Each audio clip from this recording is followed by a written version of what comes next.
Okay.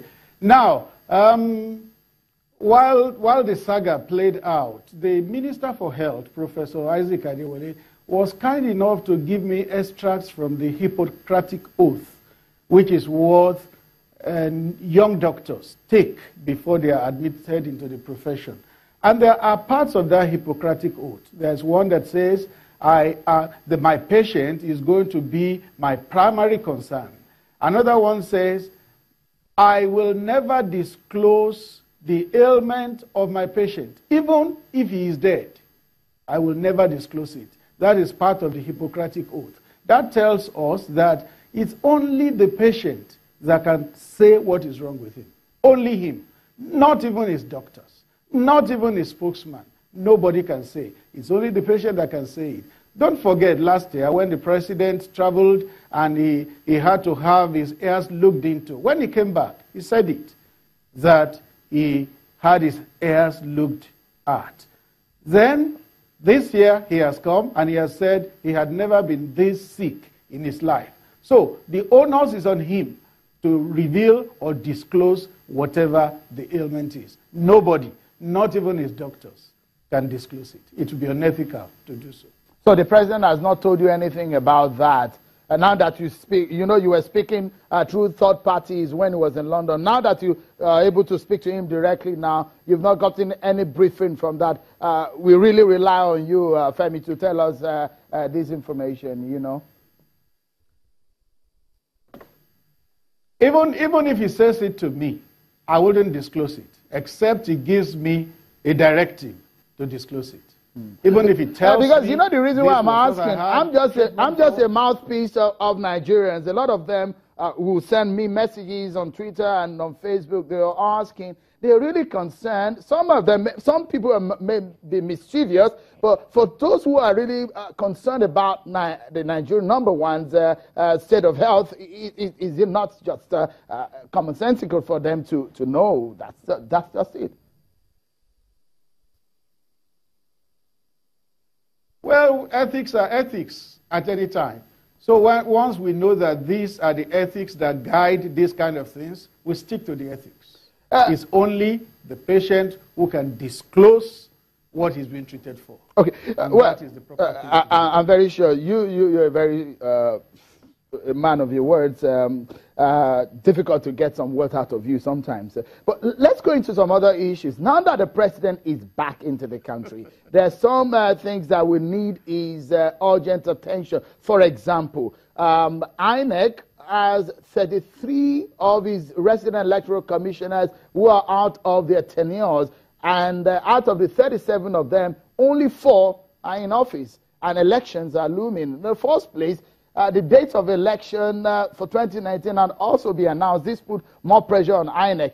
When will the president announce appointments, some very crucial appointment, ambassadorial seats? When will he apportion seats to some of these nominees?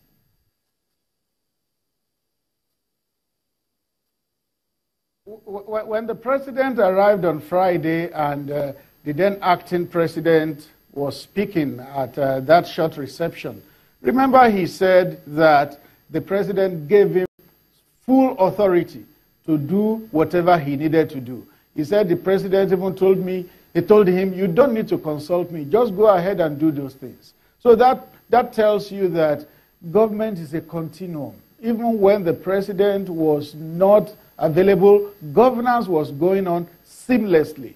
So that tells you that whatever was in process before the president came back will still continue. That process will continue. And the filling of those vacancies in INEC had been an issue for some time. I believe it's been tackled. And in the not too distant future, something will be done about it.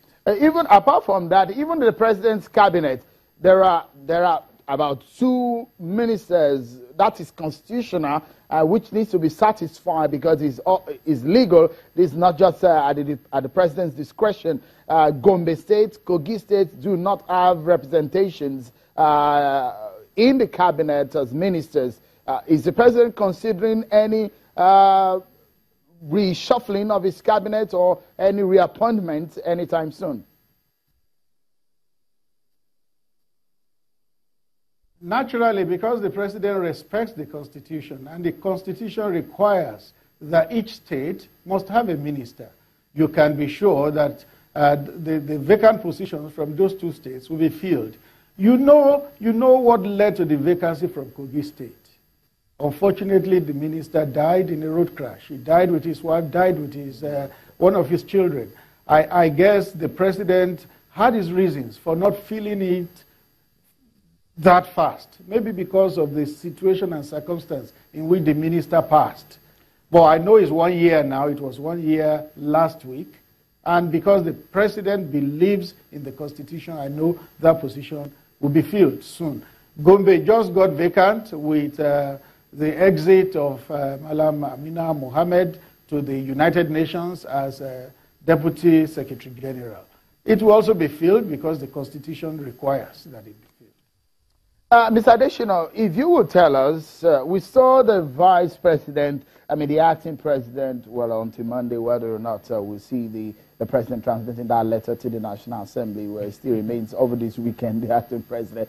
The acting president was very busy, a lot of activities, he traveled, he was very upward and mobile.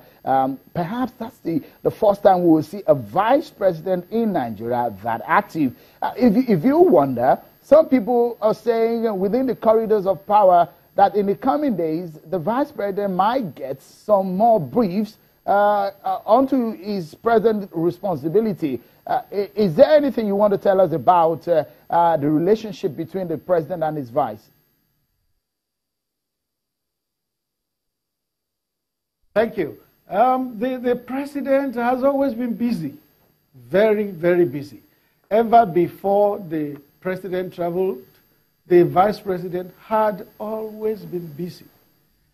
But when the president traveled, he got a lot busier because he had to assume other duties and responsibilities of the president along with that of the vice president.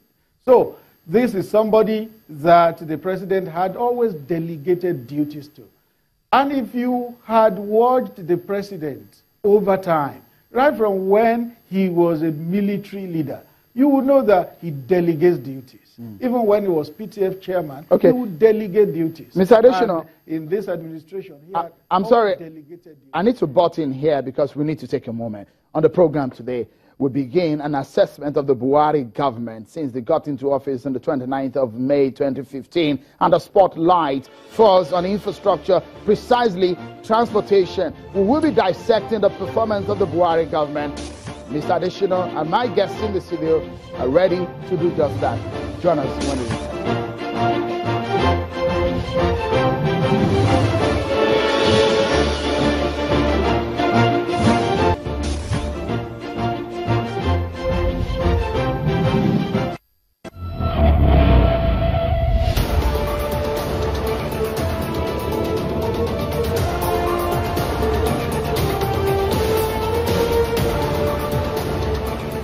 Welcome everyone. What a moment we are at on Channels Television tonight as the spotlight is on transportation. The Buhari government got into office on the 29th of May 2015. We're gradually moving into the second year of that administration. Infrastructure for a country with fast rising population becomes not only important but a major issue of concern considering the state of the nation's major infrastructures, road, rail, waterways, name it. The roads are in the most deplorable state. Rail lines are hardly functional. Our airport are judged as some of the worst on the planet. Water travel is largely unsafe. We begin an assessment of the President Buhari administration performances since assuming office 2015 in consideration of the ruling party's promises that the campaigns and the party's manifesto. Tonight, the spotlight is on transportation. Well, let me allow Mr. Femi Adesina to quickly conclude his thoughts on the question that I asked him. It will also be part of the conversation to the very end of this program tonight. Mr. Adesina, could you just conclude your thoughts before the one you were on before we went on the break?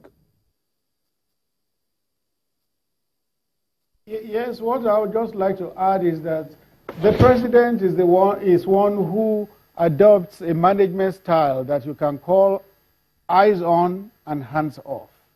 Eyes on, hands off. When he gives you responsibilities, he keeps his eyes on it. I tell you, he has attention to details. It will surprise you. The most minute thing, the president pays attention to it. But he leaves you to do it. And he can only intervene if things are going wrong. He leaves people he has given duties to function. And that will going forward, that will be the case with the vice president. He will continue to do what he was doing. A lot of the things he started and pioneered while he acted as president, I'm sure the president is going to allow him to finish them. So also his ministers. The things they are doing, he will just keep an eye on it and he will allow them to do it. Thank you, Femi.